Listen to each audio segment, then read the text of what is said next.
मुहतरम, बहुत ही खुशी और मसरत की बात है कि यौम आज़ादी की मुनासिबत से आप हज़रात ने प्रोग्राम मुनाकिद किया। सबसे पहले मैं आप हज़रात को और तमाम भारतवासियों को यौम आज़ादी की मुबारकबाद पेश करता हूँ और उसके साथ ही मैं यहाँ की इंतजामिया, जिम्मेदारान, असातिज़े किराम और ख़ास तौर से हफ़ीज़ मुहतरम हज़रत मौलाना फ़ौज़ैन अहमद साहब कासमी, इमाम खतीब मस्जिद फुरकानिया, उस्ताद तफसीर दारुल काशिया को मुबारकबाद पेश करता हूँ कि ऐसा प्रोग्राम मुनक़्क़िद किया। अल्लाह तबारक व तआला बार बार ऐसे प्रोग्राम मुनक़्क़िद करने की तौफ़ीक़ अता फरमाए और इस प्रोग्राम को कामयाब करे और शर्फ़ कबूलियत से नवाजे। हज़रात मुहतरम, वक्त बहुत मुख्तसर है।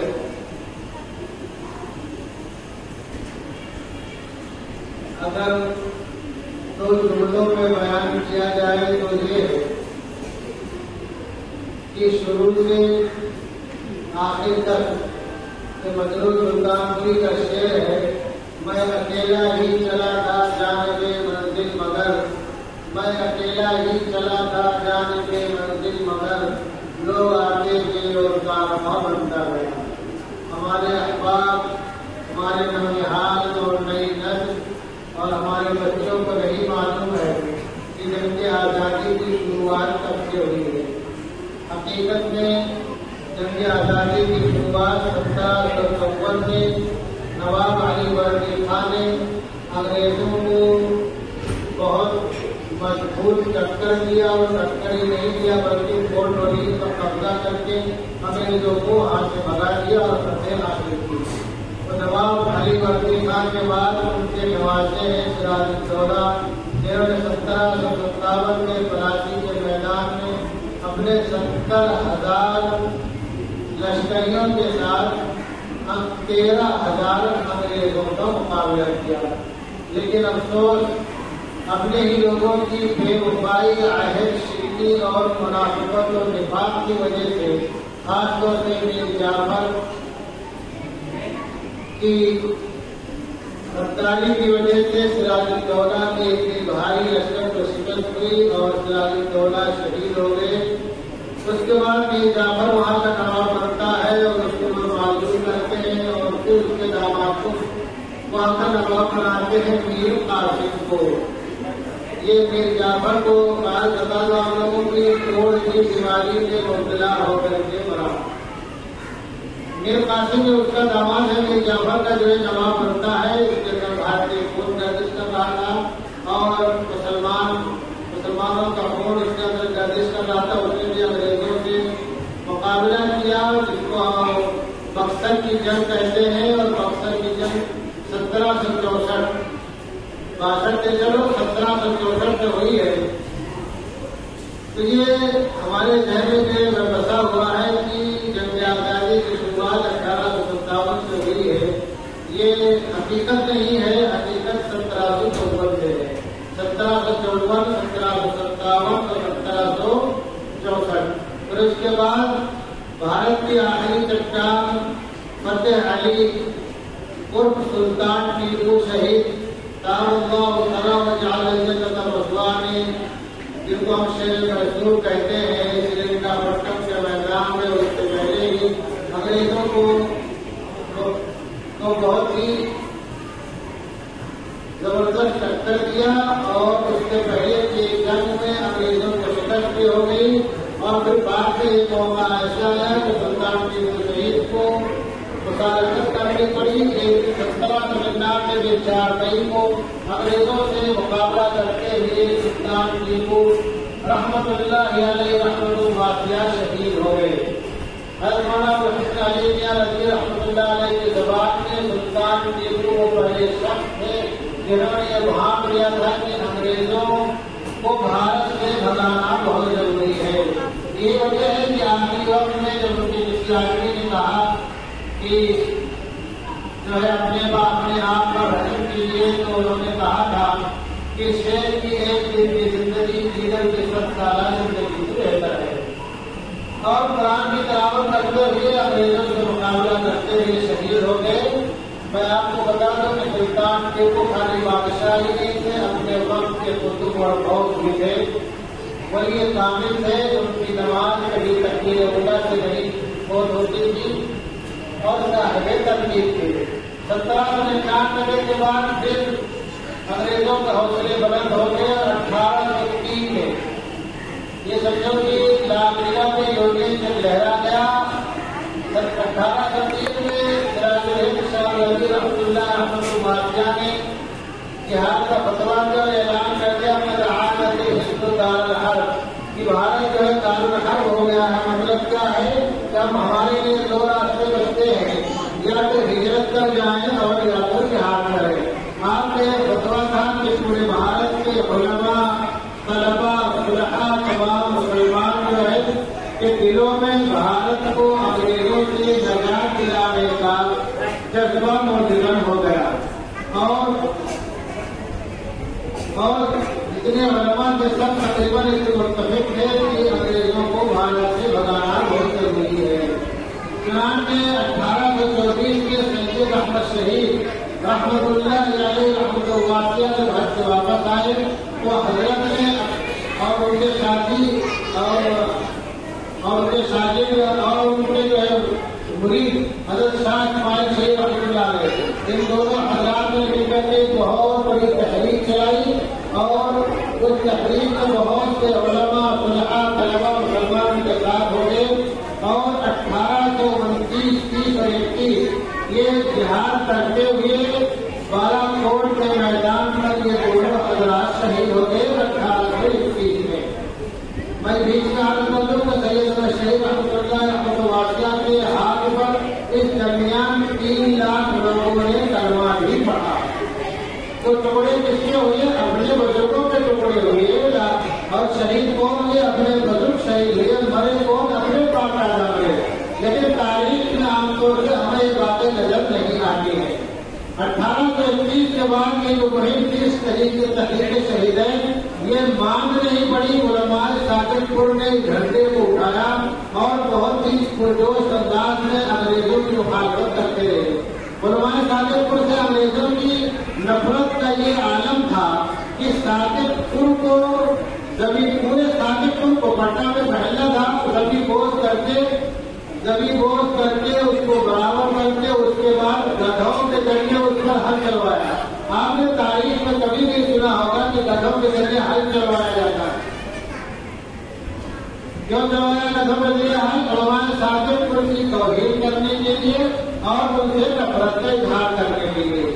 तो आप अब तक की जो तफसील देख रहे हैं 1754 से 1831 और 1857 से पहले तक, उसमें इसका नाम है खाली उलमा का नाम है, मुसलमानों का नाम है।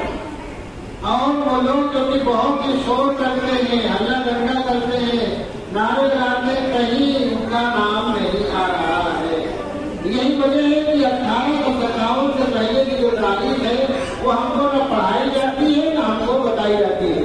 1857 से पहले की जो 100 साल तारीख है, 103 साल 5 साल तारीख है, वो हमारी जिम्मेदारी बनती है कि हम अपने बुजुर्गों की किताबों का मुताला करें, खुद अपने जहन में महफूज रखें और अपनी नस्लों को भी बताएं कि जो 100 साल 105 साल तक की जो जिद्दोजहद है, जो अंग्रेजों से मुकाबला आ रही है, जो उनको खदेड़ने की बात है और जगह जगह जो महान आ रही है, अपने बुजुर्ग को खान को खूब में लेके वो कौन थे? अपने बुजुर्ग जी के दूसरा कोई नहीं था। 1857 में जो अजीब जंग होती है उसका तारीख में नाम आता है। 1857 में जो जंग है, क्योंकि आजादी वो बंगाल कलकत्ता से उठती है और मेरठ होते हुए लालकिला तक पहुंचती है और फिर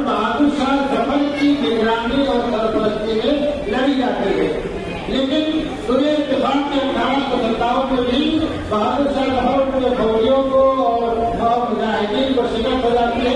29,000 लोग शहीद होते हैं, 29 में से 24,000 मुसलमान होते हैं, 5,000 दूसरे लोग होते हैं। तो 1857 की जो तारीख आपके सामने आती है जंग आजादी की, वो महज इसलिए आती है कि जो 5,000 लोग शहीद हुए थे उनके नाम को बाकी रखना है, उनके नाम को जिंदा रखना है।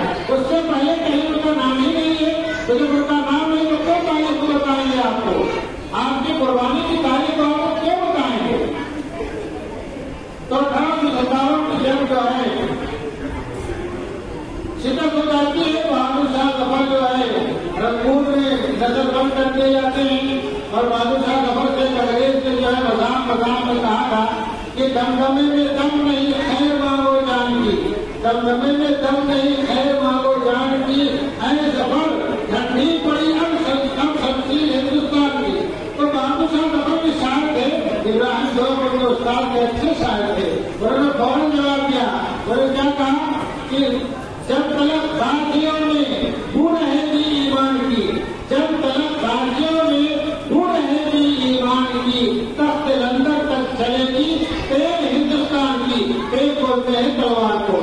तो वह जब 1857 में नाकामी हुई और उसके बाद के हालात जो है आप जब तारीख पढ़ेंगे, मेरी जगह का खाली मुसलमानों की नीचे किताबें पढ़िए, एक रोज जॉनसन की जो नोट्स है, उसकी जो किताब है, उसकी जो याददाश्त है, उसको पढ़िए तो आपको मालूम पड़ेगा कि उलमा पर कितनी जुल्म जाती हुई।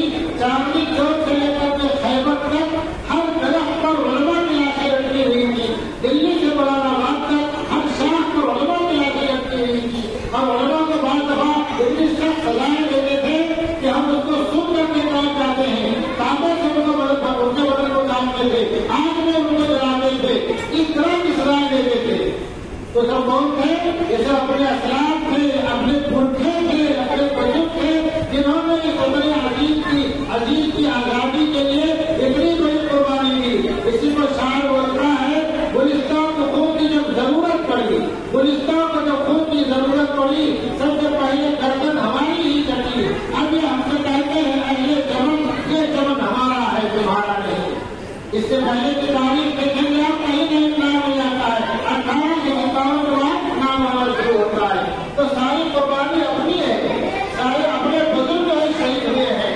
और अब के जो हालात है, अब के हालात ऐसे हैं जैसे कि ये लगे कि हम अंग्रेजों के भी बदतर जमाने जिंदगी गुजार रहे हैं। हर तरह हमें दबाया जा रहा है, हमसे नफरत का इजहार किया जा रहा है, तासुब की आंधी चल रही है, नफरत का एक सोनामी चल रहा है। ये कौन लोग कर रहे हैं? ये वही लोग कर रहे हैं जो अंग्रेजों के जमाने में जेल जाने से बचने के लिए माफी नामे लिखते थे। ये उन्हीं के मानने वाले कर रहे हैं। वो शायर बोलता है कि नए रंगिए सियासत दौरान को देखिए, नए रंगिए सियासत दौरान को देखिए, मंजिल उन्हें मिली तो सदी के सफर करके। तो दोस्तों फिर हमने वतन से अहद वफा मांगने जा रहा है। हमसे तुम क्या वतन से अहद वफा मांगोगे? तुम अशफाकुल्लाह खान की तारीख पढ़ लो, जो रहने वाले शाहजहांपुर के थे, लेकिन उनकी शहादत जो हुई है फैजाबाद के जिला जेल में उनको फांसी दी गई। और उस वक्त उनसे आरज़ू पूछा, उन्होंने क्या कहा? कोई आरज़ू नहीं है, कोई आरज़ू नहीं है, आरज़ू है वो बच्चे कि कोई जरा जगत में खाने वतन पकड़ में। यानी मुसलमान जवान फांसी पर लड़कते हुए भी अपने वतन के खान के करीब मोहब्बत करता है, उसके कफन में रख दिया जाए। और शायर बोलता है कि दिल से निकले कि मरने भी वतन की उल्फत, दिल से निकले कि मरकर भी वतन की उल्फत, मेरी मिट्टी से जो खुशबुए वफा आएगी। तो हजरात मोहतरम और मेरे नौजवानों और अजीजों, हमें अपने बुजुर्गों, पुरखों और बाप दादा की तारीख को खुद याद रखना चाहिए और अपनी नस्लों को बताना चाहिए कि ये वतन ऐसे नहीं आजाद हुआ है, ये सोने की कष्ट सजा करके हमको खरीद दिया गया है। उसके लिए हमारे बुजुर्गों ने, पुरखों ने, बड़ों ने, बाप दादा ने शहादत सोच दिया है, तरह तरह की तकलीफें बर्दाश्त की है, परेशानियां झेली है और उनको कर्म उठाए हैं। उसके बाद जाकर के आजादी हासिल हुई है। अल्लाह तबारक व तआला हम तमाम लोगों को और तमाम भारतवासियों को जो सच्ची आज़ादी है उस आज़ादी